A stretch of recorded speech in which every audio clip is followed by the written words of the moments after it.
Nous sommes en septembre 2005 à Orléans. Une ambulance fonce vers les urgences. À son bord, Claude Pinault, 54 ans, un chef d'entreprise à qui la vie souriait jusque-là. En quelques minutes, sa vie va basculer.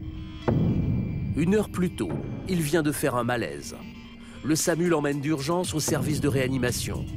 Claude est alors loin de s'en douter, mais il va vivre un véritable cauchemar. Un mal mystérieux et foudroyant vient de le frapper. J'étais KO couché, quoi. Sur l'instant, c'est quelque chose de très paniquant. Claude est installé dans une chambre d'hôpital. Les médecins s'affairent autour de lui. Il est conscient, mais pétri de douleur. Un sentiment étrange le gagne, comme si son corps était possédé, comme dévoré de l'intérieur. J'ai l'impression d'être bouffé de l'intérieur par des chiens. J'ai l'impression que mes os se cassent en deux. J'ai l'impression que mes chairs se déchirent. Et je demande, vous ne pourriez pas me donner des antalgiques Et on me répond, mais vous avez la dose maximum. Ah ouais. Pour soulager ses douleurs, les médecins doivent déterminer le mal qui le touche. Ils le questionnent, l'auscultent. Mais après toute une batterie d'examens, c'est l'incompréhension. Tout le service est dans l'impasse. Il ne parvient pas à mettre un nom sur le mal qui touche Claude. Ses proches restent incrédules devant ce qui se passe. On n'avait qu'une envie, c'était de poser des questions à ceux qui pouvaient nous répondre. La difficulté, c'est qu'en fait, les médecins n'en savaient pas vraiment plus. Je suis dans un service de réanimation. Tout est hyper sophistiqué. J'ai des médecins sans doute brillants, j'imagine, hein, des spécialistes, et ils ne savent pas ce que j'ai. Donc c'est très paniquant, ça. Des médecins interloqués, un phénomène étrange se déroule sous leurs yeux. Au fil des minutes, l'incroyable se produit. Claude est en train de se paralyser. Il a comme la sensation d'être prisonnier de son propre corps. Je me suis dit, bon, bah, ça va monter, la paralysie monte, donc ses poumons, son cœur vont être atteints, et oui, j'ai cru qu'il allait mourir. Quelques heures après son admission à l'hôpital, Claude est quasiment tétraplégique. Il ne peut désormais bouger que ses mains et sa tête. Il lui reste encore la parole. Comment cet homme en pleine forme a-t-il pu sans raison se paralyser si vite, du jour au lendemain? Quel est donc ce mal mystérieux qui le foudroie, comme s'il était possédé? C'est inquiétant, voire angoissant. C'est au terme d'une enquête minutieuse que les médecins et ses proches vont découvrir l'incroyable clé de cette énigme. Un phénomène dévastateur et rarissime qui peut frapper n'importe qui à n'importe quel moment et faire basculer une vie dans le cauchemar.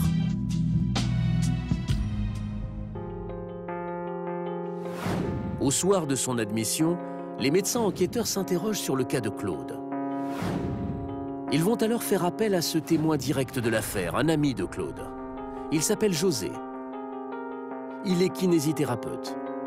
Ensemble, ils vont retracer le fil des dernières 48 heures.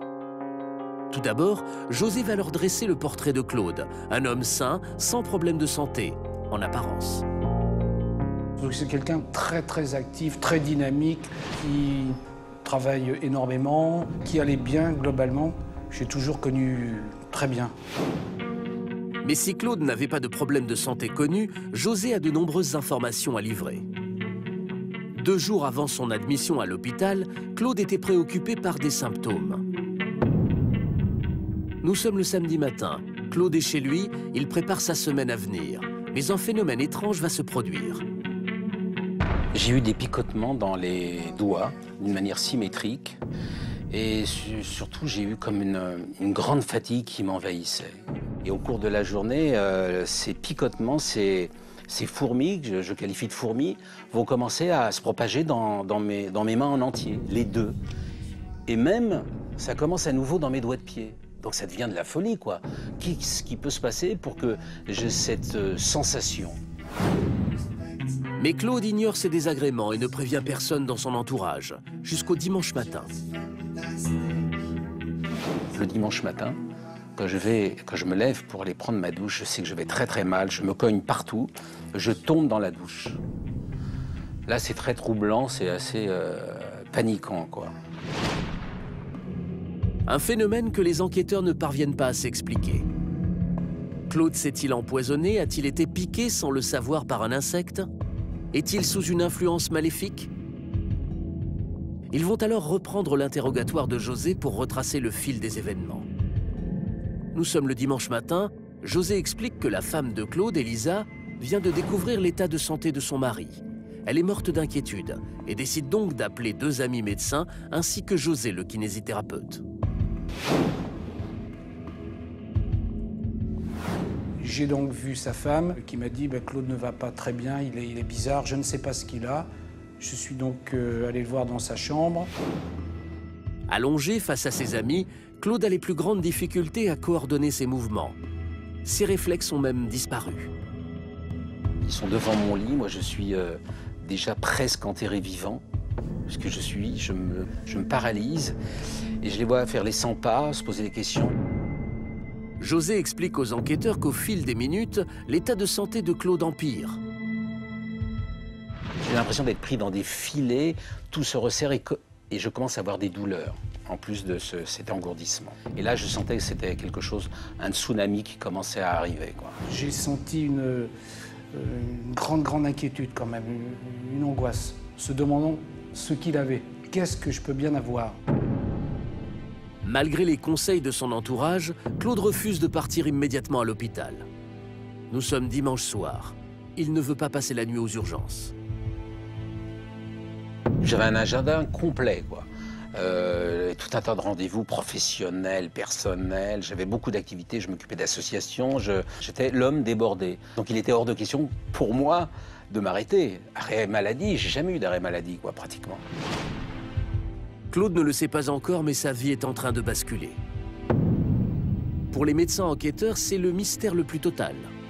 Que cache ce phénomène foudroyant? Virus? Empoisonnement? Envoûtement? Toutes les pistes sont envisagées.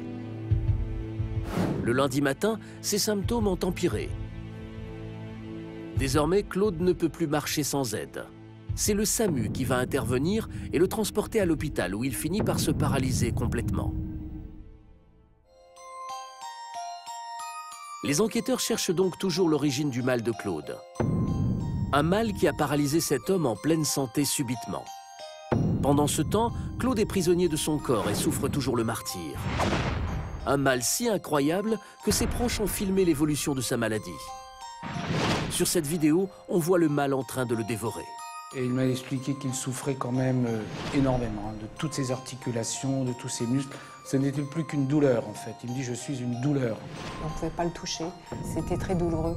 Il avait un visage extrêmement angoissé, il me regardait tout le temps, mais on se parlait très peu. Sa paralysie si soudaine pose toujours question. Désormais, grâce au récit de José, les médecins enquêteurs vont échafauder une première hypothèse. Celle d'un choc quelques jours avant les faits. Je me suis aussi posé la question de savoir s'il n'était pas tombé, s'il n'avait pas eu un traumatisme cervical. Car Claude est un homme bricoleur. Il aurait pu se faire mal dans une chute ou plus simplement au cours d'un accident de voiture. Mais les examens vont démontrer que cela ne peut pas être le cas. Et si vous avez une paralysie d'un ou de 2 bras ou des 2 jambes, on le reliera tout de suite au traumatisme de la colonne vertébrale. Dans son cas, lui, il n'y avait pas de traumatisme de colonne vertébrale. L'hypothèse d'un traumatisme ne tient pas.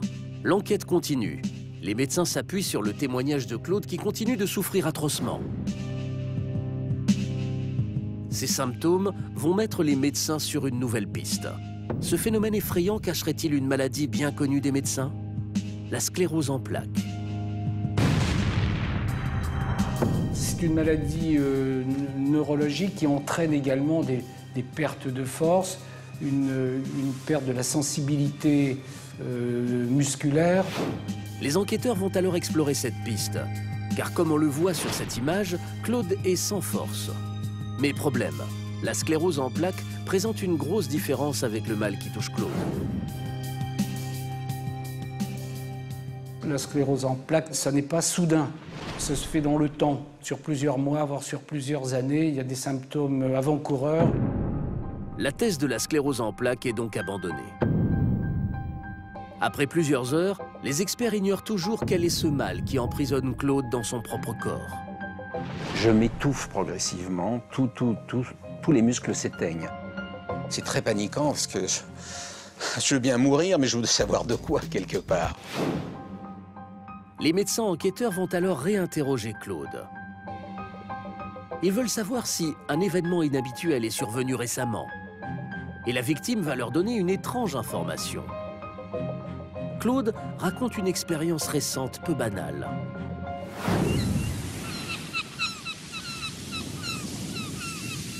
Je revenais de vacances et 15 jours auparavant, en sortant de plongée, en retirant mon masque, j'ai une méduse qui m'a piqué l'œil et j'ai fait un choc terrible, quoi. J'ai été dans le coltard, j'ai eu des douleurs hyper violentes, il a fallu me ramener sur le bateau. Les méduses qui piquent par l'intermédiaire de leurs filaments. Des piqûres qui touchent des milliers de vacanciers chaque année. Dans la majorité des cas, la victime s'en sort avec une vive douleur passagère. Mais certaines méduses sont mortelles pour l'homme. Les enquêteurs se demandent alors si cette piqûre qu'a reçue Claude à l'œil aurait pu déclencher une paralysie aussi spectaculaire. Les piqûres de méduses, ça ne s'accompagne pas de ce genre de problèmes neurologiques. La possibilité d'une paralysie à cause de cette méduse est donc exclue. Claude est désormais presque totalement captif de son corps. La paralysie prenait de plus en plus. C'est-à-dire que même s'il pouvait légèrement bouger les phalanges, tout d'un coup, il ne pouvait plus en bouger que 2, et puis 1, et puis jusqu'à l'extinction totale. Mais alors que rien ne semble pouvoir dénouer cette affaire, un petit détail va éveiller les soupçons de l'un des médecins. Une observation qui va lui donner la clé de l'énigme. Le fait qu'il y ait ces paralysies progressives qui vont du bas vers le haut. Ça, c'est typique. Et c'est vraiment symétrique. C'est pas un membre qui est plus paralysé que l'autre. C'est les deux en même temps et ça monte, ça monte, ça monte. La paralysie de Claude n'est pas survenue par hasard. Pour les experts, cette observation est capitale. Elle va les mettre sur une nouvelle piste, celle d'une maladie redoutable. À leur visage, à leur manière d'être, je comprends que ça doit être grave. Et à un moment, j'entends un mot, quoi. J'entends le mot, ça serait peut-être un syndrome, le syndrome de Guillain-Barré. Le syndrome de Guillain-Barré. Du nom de 2 neurologues français, Jean-Alexandre Barré et Georges Guillain. Nous sommes en 1916. L'Europe traverse la plus grande tragédie de son histoire. En pleine Première Guerre mondiale, ces 2 neurologues étudient la paralysie sans explication de 2 soldats français. Une paralysie d'autant plus étrange car les soldats ne semblent pas avoir reçu de choc. En observant les 2 malades, ils vont faire une découverte tout simplement incroyable. Le système immunitaire des soldats qui les défend contre les maladies s'est retourné contre eux de façon inexpliquée. Normalement, le système immunitaire s'attaque au corps étranger, au virus, à la bactérie, au cancer, voilà, tout ce qui n'a pas le même ADN que nous. Mais dans ce cas particulier, le système immunitaire va s'emballer, et non seulement il va s'attaquer au corps étranger, mais il va s'attaquer à vous-même, à votre propre corps, à votre propre ADN. Il ne va plus reconnaître votre ADN comme vous appartenant, il va penser que c'est quelque chose d'étranger aussi. En clair, le système immunitaire devient fou. Les défenses naturelles se trompent d'ennemis et vont tout simplement détruire toute trace de vie. Pour parler simple, ça mange les nerfs. Ce sont des cellules, nos propres cellules, des cellules de défense de notre organisme qui se retournent contre notre propre organisme et qui grignotent, qui mangent les nerfs. Si on n'a plus de nerfs, on se paralyse complètement. Ce syndrome est rarissime. Il touche environ 2 personnes sur 100 000 chaque année. Mais dans 5% des cas, il peut entraîner la mort. Certains experts pensent que ce sont les mêmes séquelles de cette maladie qui ont cloué le président américain Franklin Roosevelt dans son fauteuil roulant. Un syndrome que cet homme sportif en parfaite santé aurait contracté à 39 ans, en pleine force de l'âge. La particularité de ce mal étrange, c'est sa rapidité. Ce qu'il faut savoir, c'est que le Guillain-Barré, c'est très soudain. Vous pouvez la veille être parfaitement bien et le lendemain matin, vous retrouvez aux urgences. Un mal soudain, mais qui frappe peut-être pour une raison. L'attaque de l'organisme par un virus semble être le point de départ de cette maladie étonnante.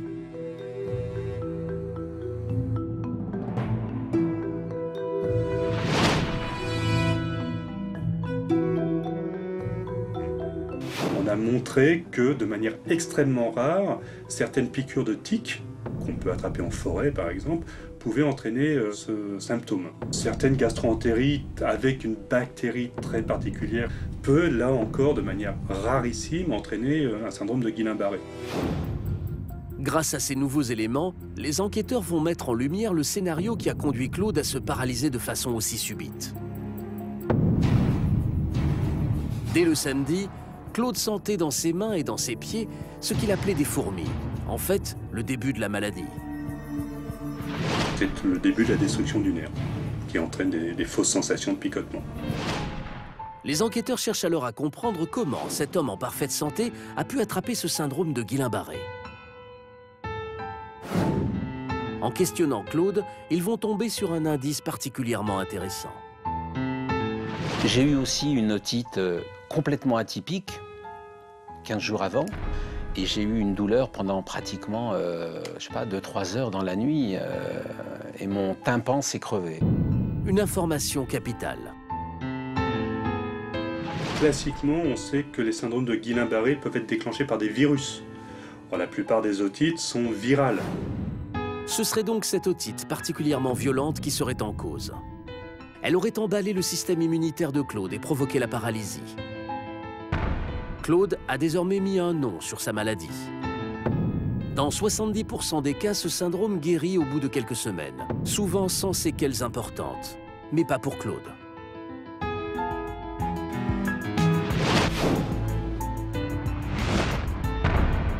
Des examens ont montré qu'il avait la forme la plus grave, mais que cette forme était restée vraiment localisée au tronc et aux membres, n'était pas montée plus haut. À ce moment-là de l'affaire, tout le monde pense qu'il ne marchera plus, car à l'intérieur de son corps, les nerfs sont tous détruits. Et les experts vont annoncer la nouvelle à sa femme. Et le médecin assène son diagnostic coup de poing dans la gueule. Mais vous n'avez pas compris, madame, quand il n'y a plus de jus, il n'y a plus de jus. Malheureusement, votre mari ne remarchera plus. Là, c'est terrible. Claude est désormais prisonnier de son corps. Mais il décide de se battre pour remarcher un jour. Durant toute une année, d'hôpitaux en centre de rééducation, Claude lutte au quotidien, avec une force mentale décuplée. J'ai compris que c'était mon corps qui me détruisait, et mon énergie du désespoir, c'était si mon corps m'a détruit, mon corps peut me reconstruire.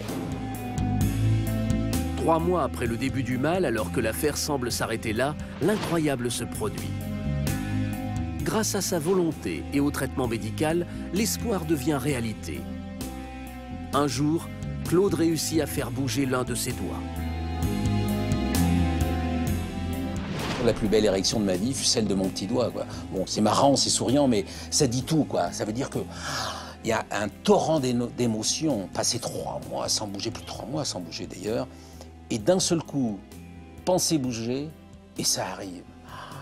Sauf que c'était juste un tout petit doigt.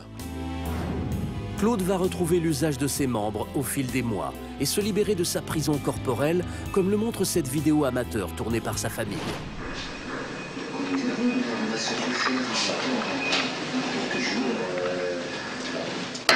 J'y suis arrivé. J'y suis arrivé. Incroyable, mon premier verre. Petit à petit, Claude va même se mettre debout.